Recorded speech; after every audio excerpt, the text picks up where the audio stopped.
दोस्तों नमस्कार। दोस्तों हमें लगता है कि आज इस देश के समूचे सिस्टम को डिकोड किया जाए, क्योंकि आपके जहन में बहुत सारे सवाल हैं।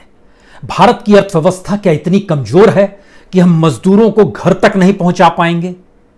हमें उनसे भी पैसे लेने पड़ेंगे, 2 जून की रोटी मुहैया नहीं करा पाएंगे। हमारे पास ऐसा इंफ्रास्ट्रक्चर भी नहीं है कि हम अपने ही नागरिकों को उस इंफ्रास्ट्रक्चर से कोई सुविधा दे पाएं।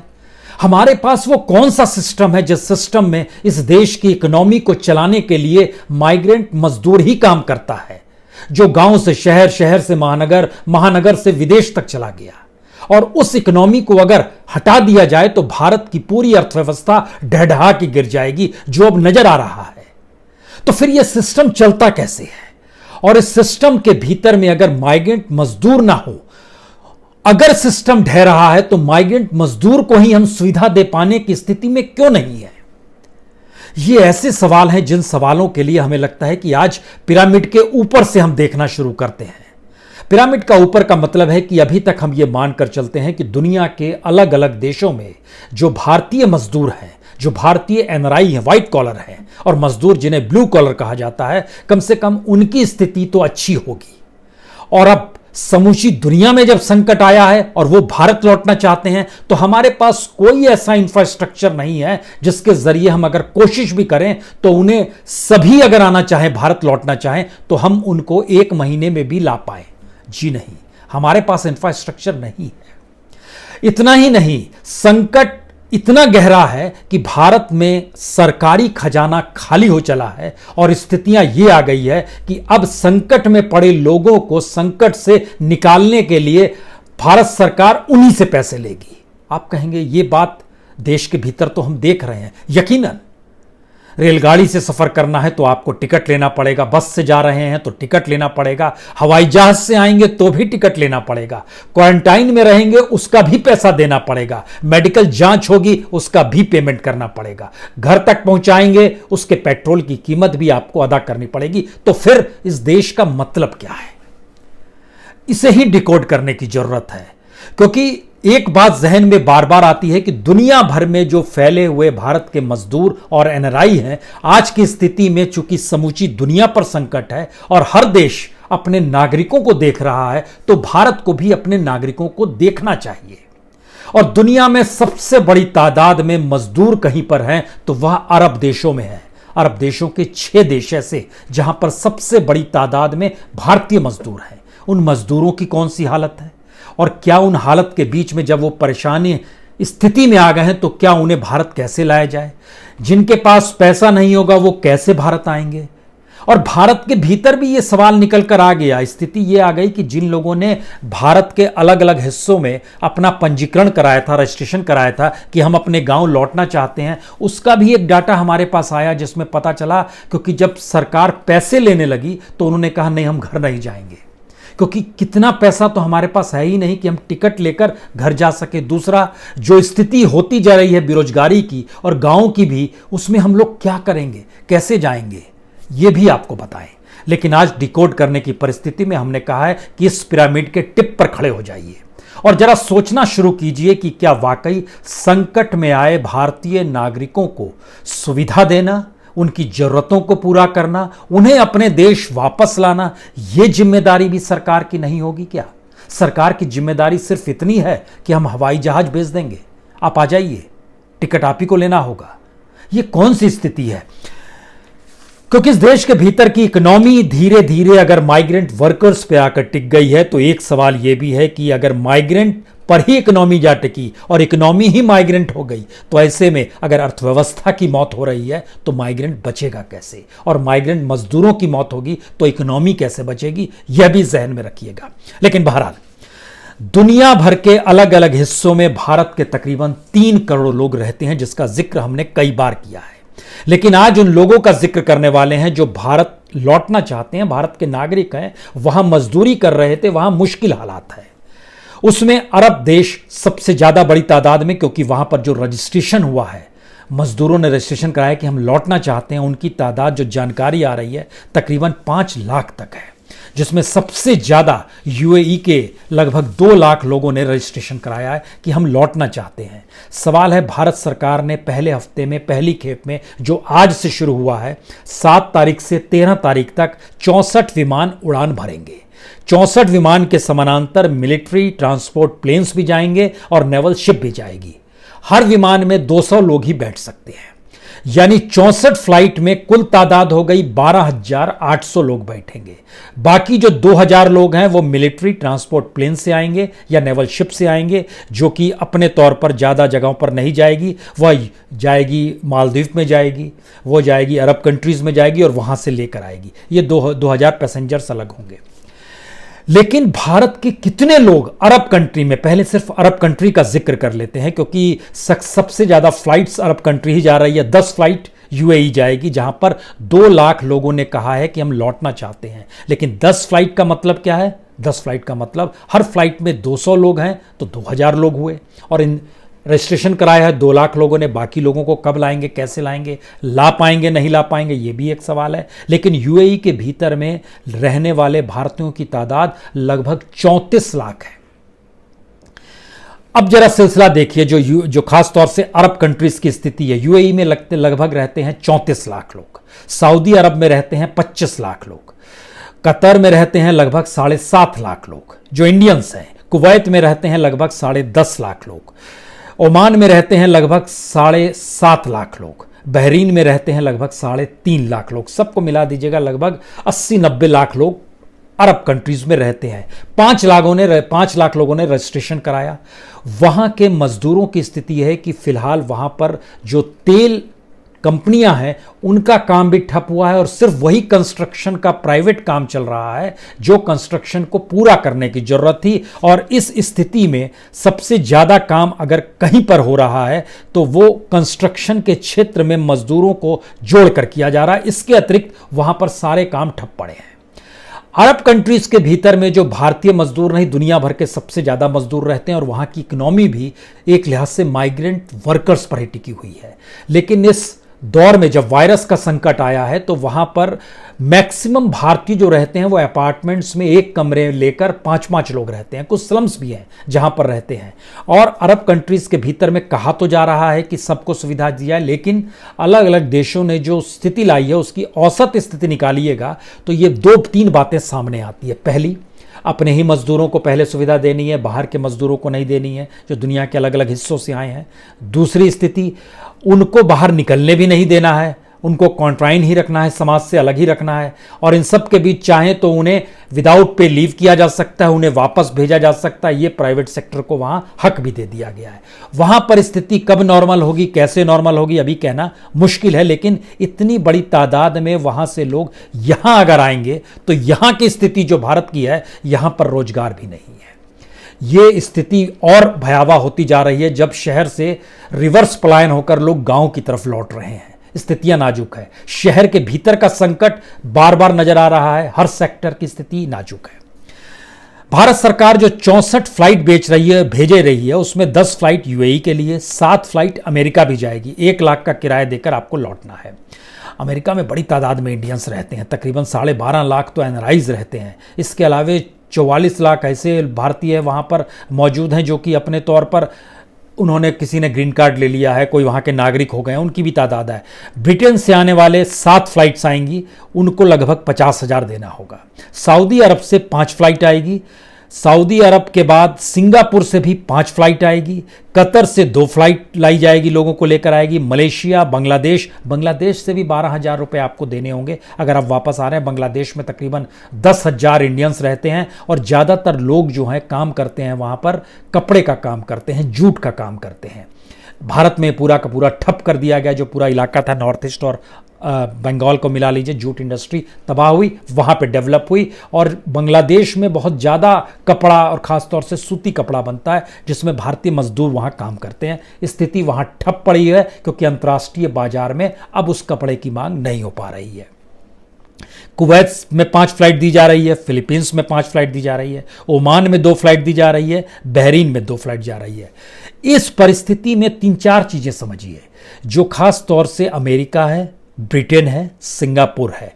ये 3 कंट्रीज ऐसे हैं जहां पर भारतीय इंटेलेक्चुअल माइग्रेंट हो गया, चला गया था। उस इंटेलेक्चुअल के सामने संकट है वहां पर, ये व्हाइट कॉलर है। उसमें से ज़्यादातर लोग वही लौट रहे हैं जो कि उस दौर में वहाँ फंस गए, जिनका अब वहाँ पर जो वीज़ा ख़त्म हो रहा है और जो हेल्थ सर्विस के वजह से कुछ फंसे हैं, जो भी वजह से फंसे हैं, उनको ही भारत लाने की स्थिति में है। क्योंकि 7 फ्लाइट का मतलब सिर्फ है 1400 लोग आ पाएंगे। ब्रिटेन से 7 फ्लाइट का मतलब वहां से भी 1400 लोग आ पाएंगे, अमेरिका और ब्रिटेन से। सिंगापुर से 5 फ्लाइट का मतलब है 1000 लोग आ पाएंगे। सिंगापुर में तकरीबन 6.5 लाख लोग भारतीय रहते हैं। सवाल है, और इसके पैरेलल में आइए तो सबसे ज़्यादा जो मेडिसिन के क्षेत्र में काम करने, और वियतनाम और फिलीपींस में इंडियंस मैक्सिमम गए हैं, कपड़ा को लेकर मलेशिया और बांग्लादेश गए हुए हैं, और लेबर के तौर पर पूरे अरब वर्ल्ड में गए हुए हैं। अब सवाल यह है कि अगर इतनी बड़ी तादाद में लोगों को लाना पड़ जाए, जो इस इंफ्रास्ट्रक्चर का जिक्र हम आपसे करना चाहते हैं, भारत के पास तमाम प्राइवेट कंपनियों को भी मिला दीजिएगा अगर, तो सिर्फ 433 बोइंग विमान है, A320 433 ही है। उसमें एयर इंडिया के पास 77 है, 77, और बाकी 356 बोइंग जो है वह इंडिगो है, गो एयर है, विस्तारा है या एयरवेज है, एयर एशिया है। उसमें मैक्सिमम जो है इंडिगो के पास है, 236 है। हमारा कहना है सबको मिला दीजिए, और 433 बोइंग विमान में 200-200 लोगों को जब लाना शुरू करेंगे, तो अगर सारे विमान एक साथ उड़ान भर लें तो भी 86,600 लोग ही आ पाएंगे एक वक्त में। तो कितनी बड़ी तादाद में हमें हमारे इंफ्रास्ट्रक्चर की जरूरत होनी चाहिए थी, हमने कभी नहीं बनाई, कभी नहीं सोचा। भारत के भीतर ट्रेन नहीं उतनी, बसें नहीं उतनी कि प्रवासी मजदूरों को पहुंचा सकें, बाहर से ला सकें। दूसरा संकट, जो फंसे हुए लोग हैं वहां पर, जिनके पास पैसा नहीं है, वो कैसे आएंगे? टिकट ले नहीं सकते हैं। और संकट इतना भर नहीं है, संकट उसके आगे का है। ये इसलिए बड़ा संकट है क्योंकि जिन लोगों को भारत लाया भी जाएगा, उनसे ना सिर्फ पैसा लिया जाएगा, बल्कि उनके मेडिकल चेकअप का भी पैसा लिया जाएगा, उनको जो क्वारंटाइन रखा जाएगा। मसलन आप दिल्ली का एक एग्जाम्पल लीजिए।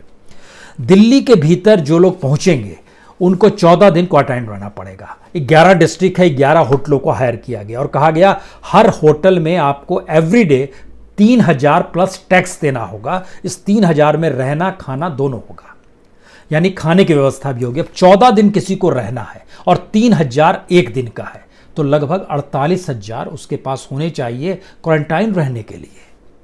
आप कल्पना कर रहे हैं कि पैसा संकट में आए हुए लोगों के लिए भी सरकार के पास अपना खजाना नहीं है कि वह उनको दे पाए। और यह फैक्ट है कि सरकार के पास पैसा नहीं है, इसलिए क्योंकि सरकार ने अपनी मिनिस्ट्रीज को भी लिखा है कि जो हमारा बजट था उसका 22% जो था वह तो प्राइम मिनिस्टर फ्लैगशिप योजना के तहत था। अलग अलग जो स्कीम्स चलाई जा रही है उसमें आप स्टेट्स को पैसा रिलीज मत कीजिए, क्योंकि स्टेट्स का पहले अध्ययन कीजिए कि वह उनके पास पैसा है या नहीं। आप किसी योजना के तहत अगर पैसा देंगे और आधा पैसा स्टेट को लगाना है और वो नहीं लगाएगा तो ये पैसा भी स्टक हो जाएगा, मत दीजिए। यानी इतनी स्थिति नाजुक है और एक इमरजेंसी सी स्थिति है भारत की इकोनॉमिक प्रोसेस को लेकर। क्यों आ गई, कैसे आ गई, किस रूप में आ गई, इस पर बात हो, लेकिन उससे पहले समझ लीजिए कि भारत सरकार ने ऐसा नहीं है कि अपने तौर पर व्यवस्था नहीं की, आपकी हर मुश्किल को और मुश्किल हालातों में डाला है। आपके जहन में तुरंत पेट्रोल डीजल का जिक्र होना चाहिए। अब आप कल्पना कीजिए कि 16 फरवरी को भारत सरकार एक्साइज टैक्स से 1 लीटर पेट्रोल में जो लेती थी वो 20 रुपए लेती थी 16 फरवरी को, और आज है 7 मई। आज की तारीख में वह 20 रुपए बढ़कर प्रति लीटर 32 रुपए 90 पैसे हो गए, यानी 12 रुपए 90 पैसे एक्साइज टैक्स हम लोग ज्यादा देने लगे सिर्फ 1.5 से 2 महीने के भीतर में, और वो कमाई सरकार के पास जाने लगी। और ऐसा नहीं है कि ये पेट्रोल का हिस्सा है, डीजल की स्थिति देखिएगा। जो एक्साइज ड्यूटी ली जाती थी फरवरी में ली जाती थी लगभग 15 रुपए 80 पैसे, और ये बढ़कर अब हो गई 31 रुपए 80 पैसे, यानी 16 रुपए बढ़ गए डीजल में भी। लेकिन इसका लाभ अगर इधर जा रहा है तो दूसरी स्थिति आपके जहन में होगी कि आखिर कीमत ओरिजिनली है क्या। ओरिजिनली कीमत जो है यह भी बड़ा इंटरेस्टिंग है, क्योंकि जो जब सारी चीज़ होती है और जो डीलर के पास जब पेट्रोल दिया जाता है और डीलर से जो पैसा लिया जाता है, तो डीलर से पैसा जो लिया जाता था 16 फरवरी को वो 33 रुपये 1 लीटर का लिया जाता था। लेकिन अंतर्राष्ट्रीय बाजार में तेल सस्ता हो गया, तो आज की स्थिति यह है कि डीलर से प्रति लीटर 19 रुपये लिया जाता है। और ये जो पैसा बच रहा था, ये पैसे को इन्होंने एक्साइज ड्यूटी में अपने पास रख लिया। ऐसा नहीं है कि डीलर को कोई लाभ हो गया, क्योंकि डीलर को कोई लाभ हुआ नहीं, और उसकी जो अपनी कमीशन जो होता था वह भी कमोवेश उतना ही है। प्रति लीटर बेचने पर डीलर का कमीशन, पेट्रोल बेचता है तो 3 रुपये 60 पैसे, वो भी कमोवेश उतना ही है। 2 रुपये 50 पैसे डीजल बेचने पर वह भी कमोवेश उतना ही है। स्टेट ने भी वैट नहीं बढ़ाया है, ये सिर्फ एक्साइज बढ़ा है, क्योंकि स्टेट के वैट पर आइएगा तो स्टेट वैट 1 लीटर पे फरवरी में लगता था 15 रुपये 30 पैसे, जो आज की स्थिति में लगता है 16 रुपये 40 पैसे पेट्रोल में। और डीजल में 9 रुपये 50 पैसे लगता था फरवरी में, उसमें जरूर बढ़ा है, वह किया गया है 16 रुपये 30 पैसे। यानी इकोनॉमी की साइकिल को जरा समझना शुरू कीजिए कि अगर पेट्रोल डीजल पे भी आपको रियायत नहीं है और उससे भी मैक्सिमम पैसा सरकार ही लिए जा रही है, तो फिर सरकार के पास तो पैसा होना चाहिए था। और टैक्स पेयर का पैसा, क्योंकि सरकार के 30 लाख करोड़ के बजट में 20 लाख करोड़ तो टैक्स का पैसा रहता है, और टैक्स पेयर के लोग ही अगर फंसे हुए हैं, मान लीजिए मजदूर तो टैक्स नहीं देता है, आपने मजदूरों को तो पैसा नहीं दिया और मजदूरों से टिकट ले लिया, लेकिन टैक्स पेयर अगर फंसा हुआ है अरब वर्ल्ड में, वो जो टैक्स देता है, इतना ही नहीं, दुनिया में सबसे ज्यादा कमाई अंतर्राष्ट्रीय तौर पर भारतीय मजदूर ही करता है।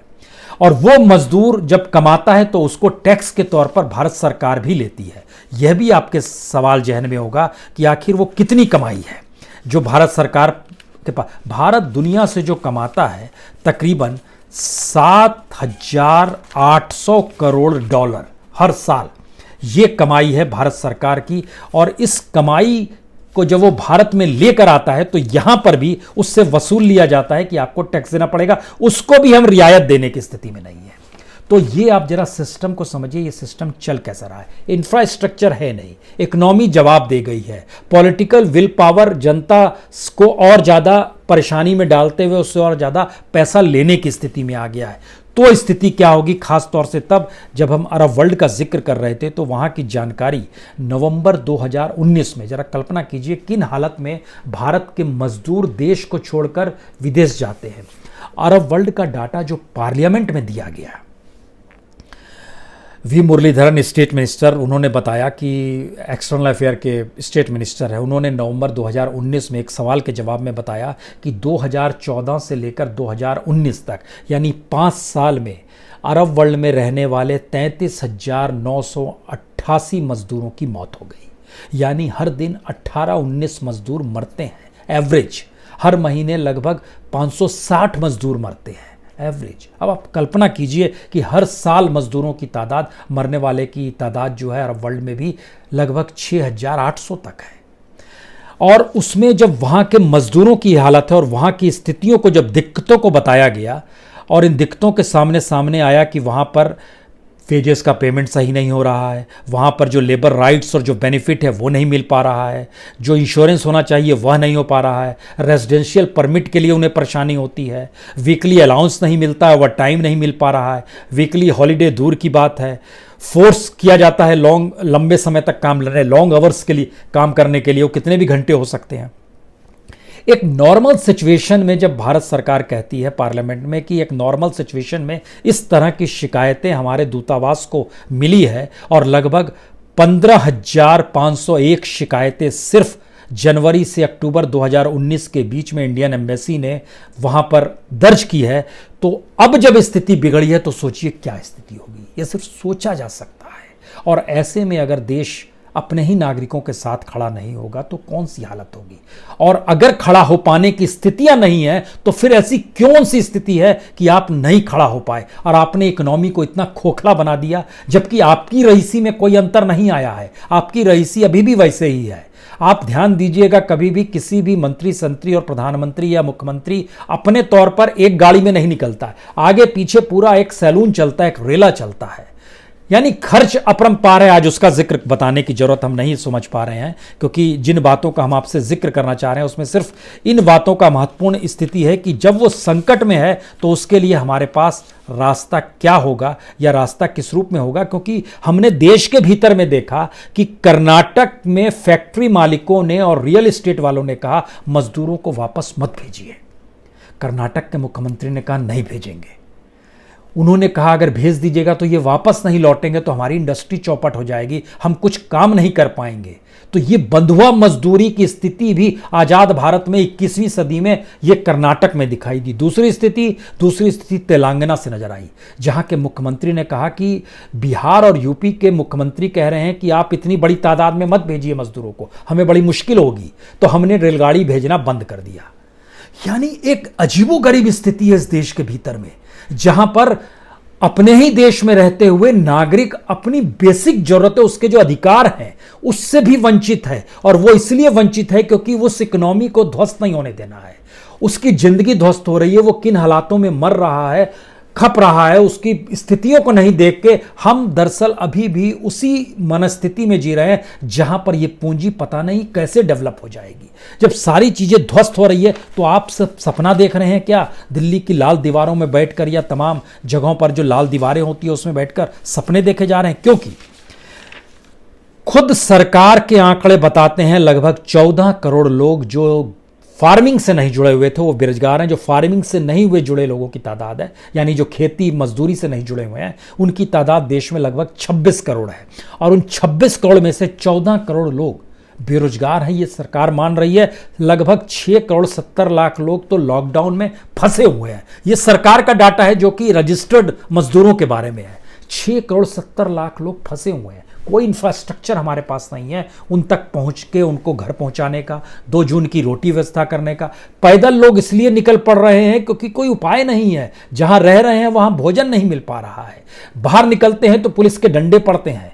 कौन सी स्थिति है ये, कौन सी मानसिकता है? और सोचिए, हम आपको जरा डाटा बताते हैं कि रजिस्टर्ड मजदूरों की तादाद जो सरकार की तरफ से आई है उसमें उत्तर प्रदेश में 75 लाख जो बेरोजगार मजदूर हैं, जो डेली वेजेस के मजदूर हैं, जो कॉन्ट्रैक्ट लेबर्स थे, जो बेरोजगार हो चले हैं। 75 लाख सिर्फ उत्तर प्रदेश के। महाराष्ट्र के 97 लाख मजदूर, बिहार के 27 लाख, गुजरात के 52 लाख, दिल्ली के 42 लाख, तमिलनाडु के 68 लाख, कर्नाटक के 30 लाख, राजस्थान के 38 लाख, हरियाणा के 17 लाख, पंजाब के 14 लाख। और सोचिए केरल से जब अरब के मजदूर लौटेंगे, जो मैक्सिमम केरल से गए हुए हैं, फ्लाइट्स कोच्चि में उतरने वाली है, वहां लगभग 17 लाख मजदूरों के पास काम नहीं है। अब वो वहां से लौटेंगे तो यहां कौन सा काम होगा? यह एक अजीबोगरीब स्थिति है जिसका रास्ता कौन निकालेगा, कैसे निकालेगा? क्योंकि इकोनॉमी आपकी जवाब दे चुकी है।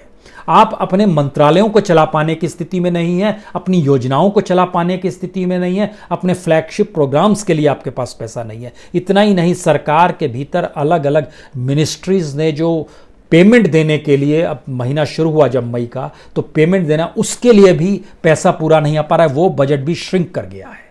कॉन्ट्रैक्ट पे बड़ी तादाद में सरकार के अलग अलग मंत्रालयों में भी लोग काम करते हैं, उनका भी पेमेंट कैसे होगा नहीं जानते। हो सकता है अगले इसी महीने तक आते आते उनको नोटिस मिल जाए कि अब हम आपको से काम नहीं लेंगे, क्योंकि एक तो काम के तरीके बदल गए, दूसरा मार्केट में डिमांड ही नहीं है। डिमांड नहीं होने की वजह से सोचिए ये स्थिति आ जाएगी। किसी ने नहीं सोचता था भारत का जो पीएमआई है, जो कि माना जाता है कि अगर 50% रहता है तो 50% के जरिए वो माना जाता है एक्सपेंड करेगा, लेकिन ये पूरा सर्विस सेक्टर तहस नहस हो गया क्योंकि अप्रैल में कोई डिमांड ही नहीं हुई और ये 5.4% पे आ गया। यानी मार्च के महीने में जो 49.4% पे था वो 5.4% पे आ गया। ये है डिमांड की स्थिति देश के भीतर में, और ये सबसे डेंजरस सिचुएशन मानी जाती है। इसको अगर स्टेट वाइज देखेंगे तो मैक्सिमम डिमांड तमिलनाडु में 11.8%, उसके बाद दिल्ली में 10.2%, उसके बाद महाराष्ट्र में 8.1%, उसके बाद गुजरात में 5.7%, उसके बाद राजस्थान में 4.1%, और इसके बाद देश के जो अलग अलग राज्य है 25 से ज़्यादा, वहाँ पर लगभग 1%, 2%, 2.5%। ये है डिमांड। चीजें अगर ऐसे ध्वस्त हो रही है और तहस नहस हो रही है तो कौन सी प्लानिंग है हमारे पास? क्यों नहीं वो इंफ्रास्ट्रक्चर है? हमने उस दिशा में क्यों नहीं सोचा? और अभी भी जिस स्टाइल में काम हो रहा है और जिस तरीके से क्वारंटाइन रखने के लिए भी 3,000 रुपए महीने दिल्ली में देने होंगे विद टैक्स, और 14 दिन आपको रहना पड़ेगा, तो जिसके पास कम से कम जो लखपति होगा वही बाहर से लौटेगा। जो फ्लाइट से लौटने वाले जो 14,800 लोगों की लिस्ट जारी हुई है कि ये लोग लौटेंगे, अगर इनके पास पैसा ना हो तो नहीं लौट पाए, और अगर इनके पास पैसा मजदूर को पास वहां होगा तो वो लौटेगा क्यों? 1 लाख रुपया होगा तो कुछ दिन और रह लेगा, सोचेगा चीजें नॉर्मल हो जाए। लेकिन यहां पर तो आपको किराया देना है, और किराया देने के बाद घर तक पहुंचने तक के रास्ते में मेडिकल जांच से लेकर, क्वारंटाइन से लेकर, भोजन से लेकर, पेट्रोल, सारी चीजें को पैसा आपको अदा करते हुए चलना है।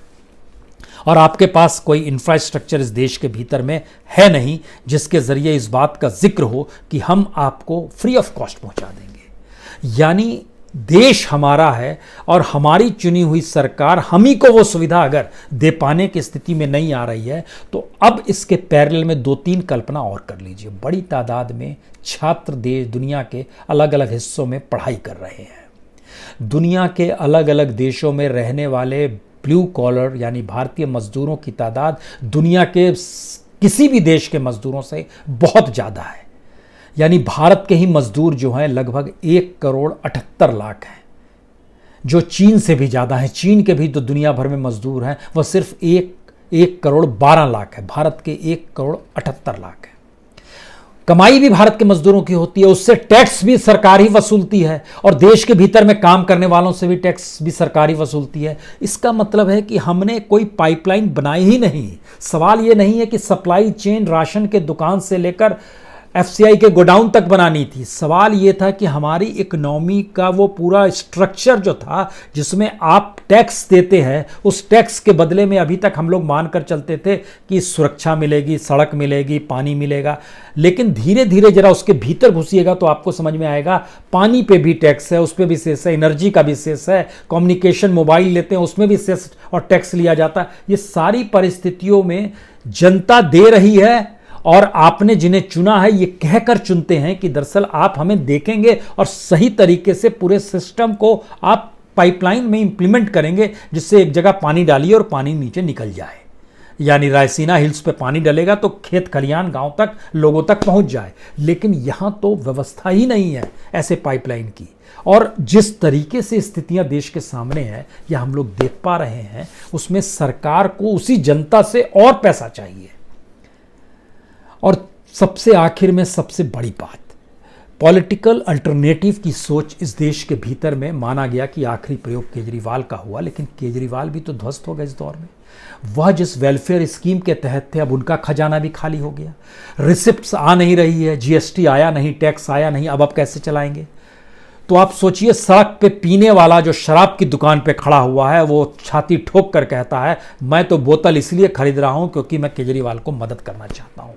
ये त्रासदी इस देश की और ये परिस्थितियां इस देश के पॉलिटिकल अल्टरनेटिव्स की। यानी आपने लोगों को अपनी इकोनॉमी का हिस्सेदार बनाया ही नहीं, और जब लोग संकट में आ गए तो भी आप अलग रहना चाहते हैं। इस लोगों को जोड़िए महात्मा गांधी के उस सूत्र को याद रखिए जिसमें लोगों को बांटा नहीं जाता है बल्कि लोगों के हाथ में ही गवर्नेंस दी जाती है, और उस गवर्नेंस के जरिए लोग अपने आप को स्वयं तरीके से चीजों को डेवलप करते हैं। यह आजादी से पहले के बाद की स्थिति भी रही और आजादी के बाद भी लंबे अरसे तक इस रूप में चीजें डेवलप हुई। लेकिन अब कैपिटलिज्म है, पूंजी है, हर चीज के लिए पैसा है, और पैसा नहीं है तो चीजें खत्म है। तो ठीक यही स्थिति हो गई है। पैसा नहीं और पैसा चाहिए, तो क्या पैसा नहीं होगा तो देश खत्म हो जाएगा? जी नहीं। इस जी नहीं में आगे की बात हम कल करेंगे जब आपसे इस बात का जिक्र होगा अब इस देश को करना क्या होगा, लोगों को क्या करना चाहिए। बहुत बहुत शुक्रिया, बहुत बहुत शुक्रिया।